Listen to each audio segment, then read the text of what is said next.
parents. That makes right now the perfect time to create a summer academic action plan to avoid the summer slide. Yeah, Rachel Mead is the director of tutoring at thestudy.com. Joins us now with tips for parents to help their kids level up before the new school year even starts. Thanks so much for being with us.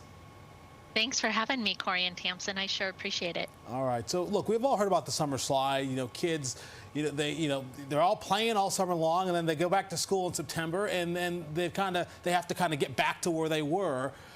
So, what should we be doing about that? So there's so much that parents can do to help out at home depending upon what their students' interests are. And first and foremost, I highly recommend that you start with reading. If you've got those younger students, alternate every page with them. They read a page, you read a page. As they get older, alternate chapters. If you have those middle school or high school students, do family book club that you can talk about over the dining room table. What's going on with this character? What's something that we think might happen next? What are some motives at play? Discussion around this is amazing in terms of helping students to turn on their brain. Remember, it's just like any other muscle, and if it's not utilized, it's going to have some atrophy. Now, it doesn't have to be a whole lot. 15 to 30 minutes every other day is plenty, so don't feel like you have to be sitting those kids down at a desk and having them work for hours on end. Well, let me ask you something. Are some kids more at risk than others?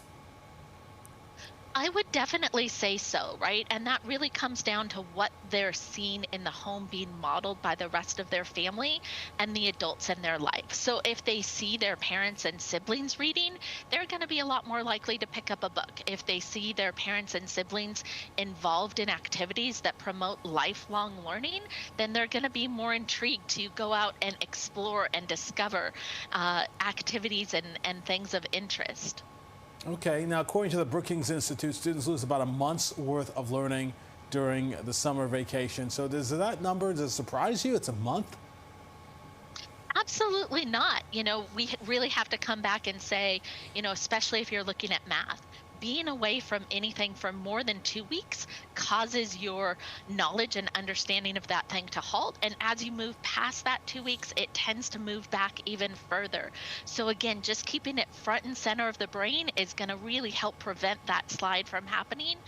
But yes, it can definitely have an effect of a month of backslide that can impact students that are already struggling to keep up that much more. But the nice thing is their target's not moving over the summer. So it's a great opportunity for students to be making progress. Is there a way a parent can determine if their child's performing at their grade level over the summer? Yeah, I highly recommend that they take a look at how the percentiles for their individual students are on state tests.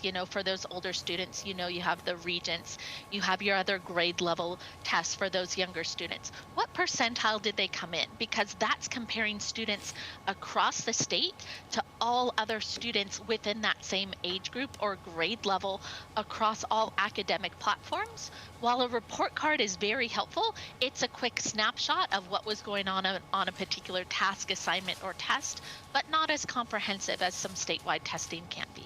You were talking about some things that families could be doing over the summer, but I guess the only thing is that, look, a lot of kids are like, it's summer, come on. Like, really? You want me to pick up a book? It's summertime. Like, how do you get the kids to kind of go along with that? Sometimes it's not just about the reading. Sometimes you have to clue into other things that kids are interested in. Pick up a journal that has their favorite athlete or character or animals on it and get them doing some creative writing. Maybe they want to tell you all about their dream summer vacation that they want to be a part of, or maybe they're into music and they're going to write you a rip-off of a song that they're really interested in. Maybe it's more of that math side. You can get them in the kitchen and cutting up pizza and working on baking and measuring with you. Play Monopoly with them. Have them estimate what a tip might be or what tax might be. It doesn't have to be completely pick up a book and learn this. Let's talk about how all of the ways that we encounter academics affect us on a regular, everyday piece of our life. Good advice there. Rachel, thanks for joining us this afternoon. It's nice to have you. Thank you. Yeah, for more tips to help your child succeed in a school, visit study.com.